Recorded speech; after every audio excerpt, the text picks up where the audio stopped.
Thank you very much for agreeing to the interview today. Could you tell us how your experience in Argentina shaped your time at the ICC? Argentina is interesting because something happened in Argentina did not happen in the ICC. Because in Argentina, awful crimes were committed by the army, but then the army went to a war with UK in the Falklands, Malvinas, and then the dictatorship failed, and then we have elections, and people vote. Argentinian elections in 1983 were about what we do with the army commanders. Do we investigate them or not? So one of the candidates present very clearly we should investigate them. The other candidates say no, amnesty, and the investigation won. 53% of people vote for the investigations. And then Argentina transformed this into a basic foundation of the new democracy. And the Argentinian Congress adopted a law defining very clearly it's no amnesty, and the executive branch requested investigation, and then we did it. So that for me was the difference. We have a country, a community requesting justice, and leaders ensuring justice. At the ICC was different. The global community is like a unicorn. You can see picture, but it's not really existing, and therefore was much more complicated. But in this sense, but in some way, it's moving and it's growing. So in some way, I believe there is a global constituency requesting global justice. There is no clarity in the governments about that, but it's moving ahead. And that's why, again, I think we need to conceptualize better to understand how to do it better. Do you think there is a general trend towards a globalization of institutions? That's why, yes, I agree. That's why the ICC is such an interesting and unique example. The states agree to reduce the sovereignty to have a common system, but also show the limit, because the agreement is very basic. It's not on all human rights. It's just in massive atrocities. That's it. That's the limit. So I think something we have to learn is the globality means the agreement is very, very, very small. There are many issues that are national, should be solved nationally. There's no way global court could face, could help. But there are some issues like massive atrocities, yes, it's a new concept. And that for me is, when that I see this happen, it's not that I don't know how to do it again, because I think we need urgently an agreement on climate change. And I don't know how it will happen. But I see it happen. And it's great to expand, because for me, I think it's great to control political violence. But what about normal organized crime? We should do more. So I think we have to learn and to apply the proper solution for some of the new problems of the world. How much of a problem do you think it is that powerful states such as the US and China haven't ratified the Treaty of Rome? Do you think that challenges the globalization of an institution like the ICC? No, it's showing something normal. The law is a tool for the weakest. No? If I am very strong, I don't need the law, I can tell you what to do. But if you are weaker, you tell me, hey, you cannot do that. You should not do that. And if you do that, the police is there, or the judge is there. So the law is a tool of the weak countries, not the strong countries. So in some way, the fact that the biggest countries are not there and the court is still working is showing the power of the idea. And for me, it would be, okay, I hope climate change is not ruining everything and all the problems are not ruining everything, but if we are good, in 20 to 40 years will be a convergence. Because look, when I started, President Bush was talking about me in his campaign with Kerry. He was talking about an accountable prosecutor. It was me.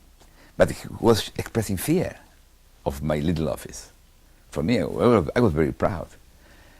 But he was totally against. However, just 1 year later, he accepted that full referral. And in 2011, 15 countries, China, Russia, India, US, accepted referring Libya in 1 day consensus. So for me, this is fantastic because it's the only 21st century institution, and it's working against all the predictions. And that's why I think we need to understand better. How far do you think the ICC can deal with transnational security issues and threats from organisations like Al-Qaeda? Okay. Now who's responsible?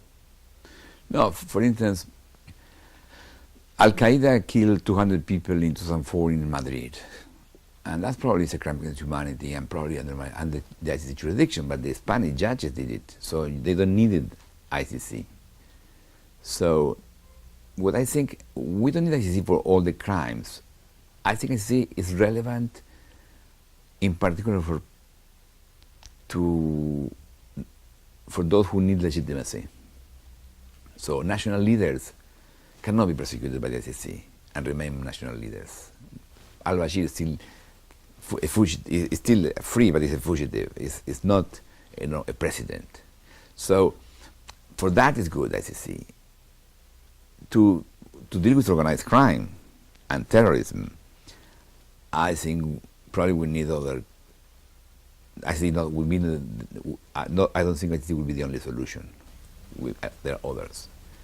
I remember, and that's not just a national system. I was with the president of Guatemala, and he told me we knew the day the Zetas, who was a group from Mexico, came to Guatemala because in 3 days they killed 300 persons. And we cannot control them. But even if we can, they will move to Honduras. So there's no way to control this organized crime through national system. No way. Somalia piracy is a similar example. It's crazy how we are dealing with Somalia piracy. So I think there are some issues we are not dealing properly. And we need to think on that. In situations like Libya, how do you determine who should be tried and where? No, we just indict 3. We always say the same.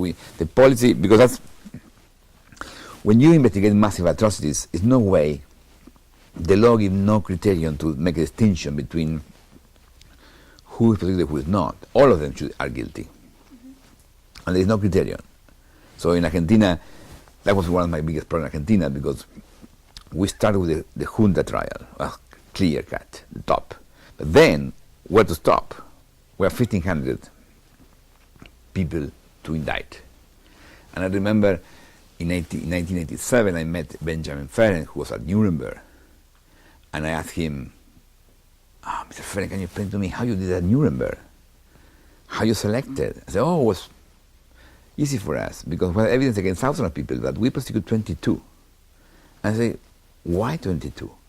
Well, we had 22 chairs in the courtroom, so we did 22. That's it. So basically, the criterion is no criterion. So when I arrived to knowing that, when I arrived to ICC, I was clear, we'll just focus on those most responsible, in accordance with the evidence. And that's what we did in all the cases, 2 or 3 guys. The biggest case was the Coney case, was the first 5. Normally we have 2 or 3. And then the rest, we hope the national system will do it. The ICC has been under criticism for a perceived African bias, which could become a form of institutional crisis for the court. How do you think the ICC should address these issues? It's funny, I think. When this campaign started, when I requested indictment of President Bashir, I remember the chairman of the African Union went to see Ban Ki-moon and said, this is an African bias of this court. And Ban Ki-moon told him, look, it's about genocide in Darfur, not bias, African bias. Because in fact, when Rwanda happened, the world say, oh my God, no one cared about the victims in Africa. And now, we care about the victims in Africa, but some people care about the leaders in Africa. And for me, it's interesting because incredible, the 2 competing narratives were genocide in Darfur or African bias. And incredibly, the African bias prevailed. You are not asking me about the genocide in Darfur. You're asking me about the African bias. That's the success of Bashir, in your mind. He was brilliant. So he convinced us, abusing of the colonial past, that is wrong to prosecute an African leader when he's killing African victims. What happened? They had the right to kill African victims, and we should, because European countries had a colonial past, we should say nothing? I have no colonial past. I have no problem. I think the facts are President Bashir is indicted for genocide in Darfur and is still committing the genocide. Still, women are raped massively, and we are not even talking about that. So the laws say I should prosecute cases when there are genocide and non-national proceedings. The law was not saying I should present a blonde, black, and yellow person, different genders, and different countries. No, I don't need to do gender representation there. I have to focus on the crimes committed when there are no national cases. How much flexibility should the ICC have when it becomes apparent that its involvement might be exacerbating political instability in a country, such as Kenya? Look, in 2009, everyone was desperate, thinking in Kenya will be violence in 2012, that the next elections. And I was working with Kenya, and before I opened investigation to Kenya, I went to Kenya, I met the president and the prime minister, and they said that we would support the prosecutor. And in fact, the elections were pretty quiet and calm. But I resisted the idea. I had some people suggesting that I should try to arrest Kenyatta or Ruto to avoid that they would run to be candidates for the presidency. And I moved no finger. It was not my role at all to try to stretch the judicial system to define an election in Kenya. The voters in Kenya elected. And Kenyatta and Ruto were smart enough to present themselves as a reconciliation process, because they were killing each other. And they present themselves as reconciliation. And the interesting thing is, no one else, no other politicians in Kenya was talking about the post-election violence, who cost the life of 2,000 people and 400,000 people displaced. So it was a huge thing. So, and now they're pretending, oh, we're president, we cannot be prosecuted. Okay, I understand you're president, but you should respect the law. And in fact, respecting the law is the way to keep Kenya stable. So my comment is, I see it's helping a lot, even today, to keep Kenya stable. What more do you think can be done to help reinforce the rule of law internationally? Look, you don't need to believe, you need to understand. And something is happening here. In 9 years, ICC became operational. ICC started with the US administration strongly against, China against, and in 2011 everyone voted in favor. So that is a reality. It's not idealism, because I think it's a myth. I don't believe in idealism. I don't think it's about equality. No, the world is still complicated and probably unfair.